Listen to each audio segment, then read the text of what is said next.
Hello everyone, this is Defense Politics Asia and this is the conclusions. Yet another session of the chill conclusions. I haven't done this for a long time because I'm busy and and and if you follow me on Telegram, you probably know I had a battle of the bait frames and so that's what it is and there's only time I can do. And I also, if you're following the past two reports, you probably also know that my mic broke. Yep. The new mic is here. Uh, I I I haven't have time to install the new mic, so it is what it is. So anyway, I will install the mic tomorrow. So hopefully we'll have better audio tomorrow. So anyway, there's a few major important things that happened, and I think the most important one I would say is the collapse of Uspenivka. The Russian forces, according to our mapping, has confirmed to have been captured by the Russian forces. Uspenivka is one of the most strategically important settlements in this region here, and is now fully captured with the two geolocation. Uh, this, as particularly this one, with the Russian soldiers lifting the, no, they basically walking with their flag, very very safe, which means that they have a very very strong buffer. No, at least I would say, at least 800 meters, I would say, or 1 kilometer. And if 1 kilometer, you can see that the Ukrainians basically have withdrawn entirely from the region, including the heavy entrenchment around Uspenivka. And I think that is, I think it makes sense because if you have abandoned Uspenivka, I don't think you want to stay at an entrenchment nearby, because you would just be a immense target for airstrikes and whatnot. So, so this with this geolocation and the way how the video have came out, I believe that Uspenivka is fully captured. So this is the important thing, which means that the Ukrainian claimed in this region here and the potential. No, I would say that this is already operationally encircled. I've already mentioned this during the sit rep yesterday. No, the Frontline changes report yesterday, and this is most unlikely to for the Ukrainians to be there. So the most likely front line right now is actually like this, with all of this area here already fully under Russian control. Russian forces have basically captured the entire Uspenivka front, and it's basically the end. There's no more Uspenivka front anymore. It's already gone. So this is another VUHLEDAR situation. Like we have VUHLEDAR, and then now we have Uspenivka, which is the next major strategic point, which is now under Russian control. This is now all gone. The next one, so after this one, this two is taken. The next key settlement to capture would be Constantinople or Andriivka. These two will be the next two that do need to be captured. So this will be the next one, and the distance from one to each other, you can see, is pretty consistent. VUHLEDAR to Uspenivka is around 15 kilometers, and from Uspenivka to Constantinople is yet another 15 kilometers. You can see, each of these major strategic, I would say, strategic towns or fortresses basically controls the entire respective sector. So, and this is going to be next, and is not going to be very far away. Russian forces in the latest frontline changes have already reached just outside of Constantinople. We are talking about merely 1.5 kilometers away, the latest front line, with the Russians making this latest update. It's although funny to say that the Ukrainian mapping makes it really weird. Like they make it really weird. Like they draw like this. This is the Russian control, and this is the other part. Then everything else is gray zone. It's like, come on, man. How could the Russians be here and then all this is gray zone? It's like it's captured. Captured is captured, man. So, but it is what it is. I can show you. Yep. So no, this is what it is. You can see they draw it like this, and then like you don't have to really try so hard, like if they are able to come here, this area here is already under Russian control. It's not gray zone. Unless you're talking about Ukrainians can just enter freely, then yes, it's a gray zone. If the Ukrainians can enter freely, which means that it's pretty much a no man's land. But if the Ukrainians cannot, then it's not. It's just not a gray zone. This is just a very hopeful update. Like, am I supposed to believe Ukrainians is going to stay here? You're going to come here? Like, or come here. I don't believe. No, this is just nonsense mapping. But no, but I have to say, Deep State UA still is one of the best mapper out there. Just that this is just they're trying to control the narrative, but they just cannot avoid. They have to put this in. Most likely, we're gonna see the geolocation tomorrow. Being geolocated, because Deep State UA tend to geolocate way faster than most. So, but they don't show the geolocation because usually it's just bad for health. And so that's the current situation with the battle for the next strategic town coming soon.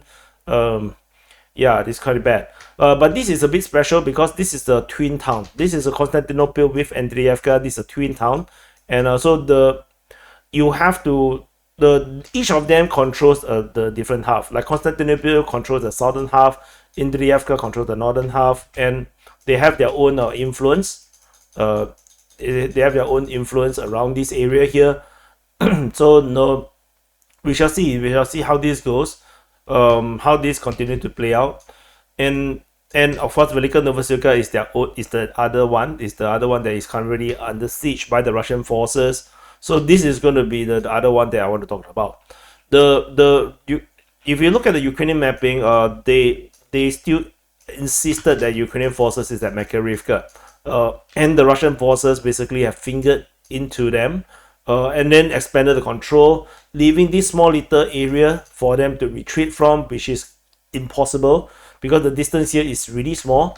So if we go back to our own mapping, the distance between the two is merely 500 meters. It's barely enough. It's basically under fire control. It's impossible for the Ukrainians to retreat. So these forces, if they exist at Makarivka, is encircled. Like effectively, they are encircled. There's no way out already. I personally do not want to believe that they actually left Ukrainian forces, Ukrainian troops defending Makarivka. I'd like to believe that they actually retreated to Stelezove and probably now going to consider their retreat to Vremivka, because to not retreat from Makarivka is a crime, man. It's like you are just sending your troops to die. And this encirclement, this is basically closed. Like essentially this is closed. So the situation here is the collapse of Makarivka. And you can see that the Russians are attacking towards Nekushny already. So we're going to see this closure of Stelezove as well. Russians are going to push northward towards Welyka Novosilka as they continue to hold a standoff position over on the east. So and they are pushing towards Vremivka as well. So they are going to do the same thing to Nekushny as they continue to push northward and flank towards the east and on the western side. And this would essentially makes it a total nullification of the Ukrainian success in 2023. I mean, limited success in 2023 counteroffensive, because this was where the Russians' previous front line was. This was where the front line was previously, and the Russians, if they reach here, would be the total nullification of the Ukrainian gains in the Welyka Novosilka sector. So pretty significant in that sense. The Russians are also making major pushes over in the western part of the Welyka Novosilka sector. This area here is still pretty well defended. I think the Russians are not making good progress. Novikoma is near collapse. So we're going to see the abandonment of Welyka Novosilka pretty soon. Once the Russians reach Vremivka, I think, or maybe when this major road from Vremivka to Welyka Novosilka is being threatened, if the Russians reach and cut off any part of the road, then I think we will see the Ukrainians withdraw from Vremivka and Welyka Novosilka, because it will not be holdable. It will be operational encirclement. So it's important to note there is also some kind of a gully water body here, some kind of stream. So there's no road going up straight north. So they'll have to go through through some tough terrain or rough terrain to go up north. So this is they have to really think about this. Like this collapse, it is looking inevitable at this moment.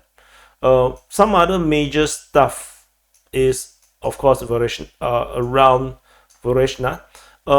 There is a geolocation confirming the Russian presence in the southern part of Vereshna, and this actually is probably what the Ukrainian mapping used to map the Russian advance in this sector, and this totally negates and invalidates Ryba's suspicion that this entire thing is nonsense. So now it's confirmed that the Russians indeed have crossed the river and attacked towards Vereshna, and the Battle of Vereshna now indeed is happening right now. So very, very surprising if you ask me. So that's what it is. What else do we have? There is recently we have this massive capture. I did mention during the SIP wrap around Lozova, and the Russian Defense Ministry actually announced the capture of Zeleny High, which means that the front line may actually be much further, and this would mean that the Russians are barely, they are barely 10 kilometers away from Borova, which is a major strategic city, and this controls the crossing over at Horovokovaka. So this is a very, very important place, and the Russians are nearing it. So there is collapse happening every single place. It's just everywhere. Everywhere is collapsed. Everywhere is a critical situation. It's just hard to watch.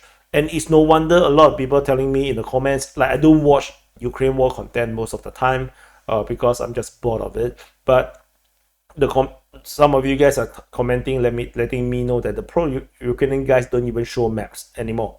And there is really good reasons for not showing it, because if you want to be pro-Ukraine, you want to be a cheerleader and don't want to dampen the spirit, you can't show the maps because nothing good is happening.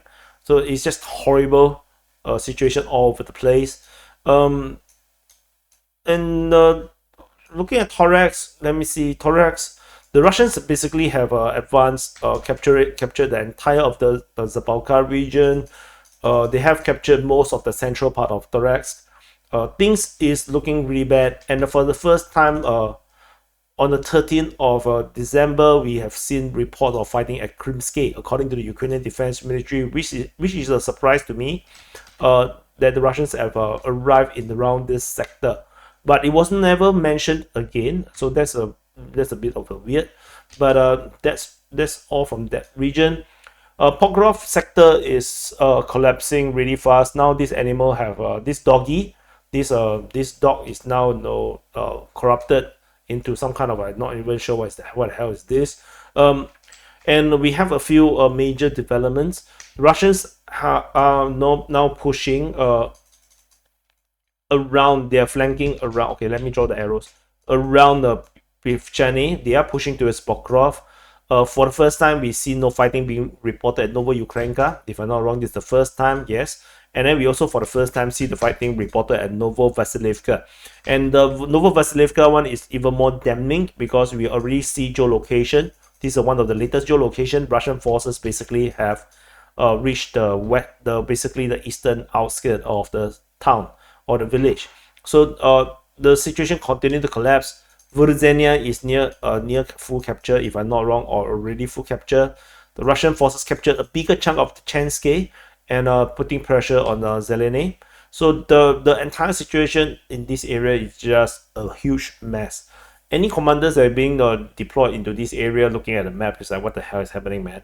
It's just you don't even know where to focus on because the Russians are pushing in all different directions. There is no clear line of defense for the Ukrainians.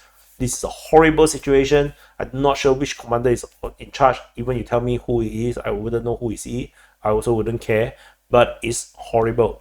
They're doing a horrible job, and it's a stark difference from how the Russians do defense. If you look at the early in 2022 or even part of 2023, you can see that Russians, they do tactical withdrawal into a more defensible line. As the enemy attacks, they use squads of they do some kind of ambush and hit and run, and then grind down the Ukrainians, slow them down, but they will abandon the position towards a strong defense line, and the line will be super strong and very hard to break.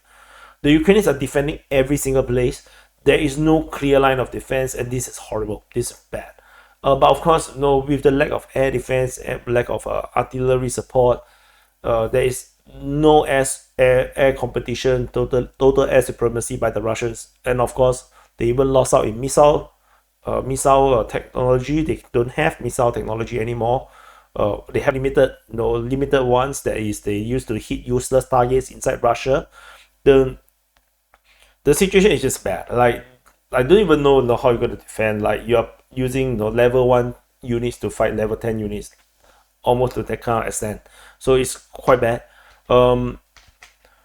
Yeah, I'm not sure how many times I'm going to say it's quite bad. It's just really horrible. Just for those that I missed previous videos about what is the strategic thing to look out for, the Russians are not going to push in this direction. This direction is not going to happen. They are not going to push it this way. What the Russians are going to do is to target this road. This is a major highway leading towards Zaporizhia. Is leading towards Zaporizhia, and the Russian aim is to push in this flanking movement and cut off the highway, and this will be the then they will develop a defense line just outside on the western part and southwestern part, and the Russians will continue to push on to at least establish line probably around Novosilka, and establish the defense line around here. These are all to prepare for the storming of Pokrovsk itself. And then the Russians are not going to stop here, and they're going to continue to push up north to cut off the other highway. So this is the current mass big arrow movement that the Russians is trying to do. And if I zoom out, you probably can see how it goes. So, this is too far. Okay, Pokrovsk is over here. You can see this road leads all the way to Pavlograd, and if you go on continue with this road, you reach Dnipro. The other road actually leads all the way in some not very straight line towards Zaporizhia. So it leads all the way to Zaporizhia. So there's the major arteries. You can see Pavlograd, it leads all the way to Dnipro. So this is the importance of Pokrovsk. And the Russians are going to do this, cut off the road, continue on, cut off the road, build a defense line around here protecting their flanks, their rear positions, and then they will put pressure on Pokrovsk from multiple directions, and then they will force the Ukrainian withdrawal out. This is what they're going to do. Minograd is defending the eastern direction. Whether Ukraine is going to hold a position around here, it remains to be seen. Whether the Russians putting pressure on this side is enough to force Ukrainian withdrawal from Minograd, hard to say. Tentatively at this moment we can't tell until the Russians do this operation around here first. Then we will know whether the Ukrainians is going to collapse or not. And Pokrovsk with the capture of Pokrovsk, it will collapse a lot of areas. Like, yeah, this entire area will collapse. Like, these are egg, these are egg, sunny side up. So anyway, yeah, egg must be yellow. This yellow, yeah, and a bloody one. So you crack the egg and then you saw a chick inside. You say, what the hell? And there goes your day. Your day is gone. You're a murderer. So anyway, otherwise, there is some hints of Russians trying to push into the forest around in the Kharkiv region in the southwest of Voschansk. So there is fighting reported at Welyka on the 15th for the first time, and then we have fighting reported at Snelnikove for the first time in a long time as well. So I wonder if the Russians actually penetrated into the forest and conducted some operations within the forest itself. The reports coming from the Russian Defense Ministry, but it could be, of course, just shelling reports. So we're not entirely sure right now, but it's something to watch. I think this is the only major development in the Kharkiv region to really look out for right now. The other one that I was previously interested in, there was the Kozacha Lopan front, or the sector. This area here, we continue to have no updates of Russians basically entering into Ukrainian territory. So nothing really to know. I think by now I'm kind of sick of it. So I don't expect much from that. And finally at the Kursk front, the Russians are finally stepping on the gas. we have some major updates previously that not mentioned because I haven't done the conclusion for a long time. It is the advancement all the way to Kurakhove, the most likely full capture of Kharkiv, the pressure now putting on Kurakhove. So this southern flank is collapsing really fast, and the Ukrainian mapping even mapped the Russians entering into Ukrainian territory near Alexandria, but there is no indication that Russians are going to push further. So I think this is all the furthest that they are willing to go. What the hell is this? Oh, this is a very, very smooth ground. So the Russians are also putting pressure. So we're going up to the northeast and west. So in the eastern part, the Russians are pushing at Ruskoye and Martinovka. They are pushing very hard in the north. Latest report, we have Pokrovsk, we have Novosilka, what is this? Maryevka, Malaya Loknya, and then the Russians have taken most of Kurakhove in the latest, one of the latest updates in the past 2 days, where the Ukrainian mapping, Ukrainian mapping plus geolocation basically confirmed huge Russian advance at Kurakhove. So the north is the strongest pressure, and it's also where the so-called North Korean troops is being identified to be. But I still don't believe there are North Korean troops right now. There is one video that I saw of dead soldiers, allegedly dead soldiers. That does look quite North Korean. The facial features, at least 2 of them look very North Korean to me, but it's not a clear situation. The Ukrainians definitely going all in on the North Korean narrative. Even Zelensky put out tweets, long tweets talking about North Korean troops operating in Kursk and basically pointing fingers into why the West don't do a North Korea for them. So on the western flank, pretty much is the same thing. Russian forces are pushing at Novo-Ivanovka, Leonidovo, Lebedevka, Svetoklovo, Zeniklin, as well as Nikolaevo Darino. So they can see how huge the pressure is along this line. Very, very strong pressure from Russians. And then there is all these diversionary attempts on the eastern flank and the southern flank, of course. So Kursk is cursed. It is a cursed front. So going into the Kursk region is just being cursed. So yeah, this is what it is. Also, anyway, this is the conclusions. I don't cover everything because conclusions is more the chill session. So I just just freestyle and just talk about my thoughts about all the different places that I think is important.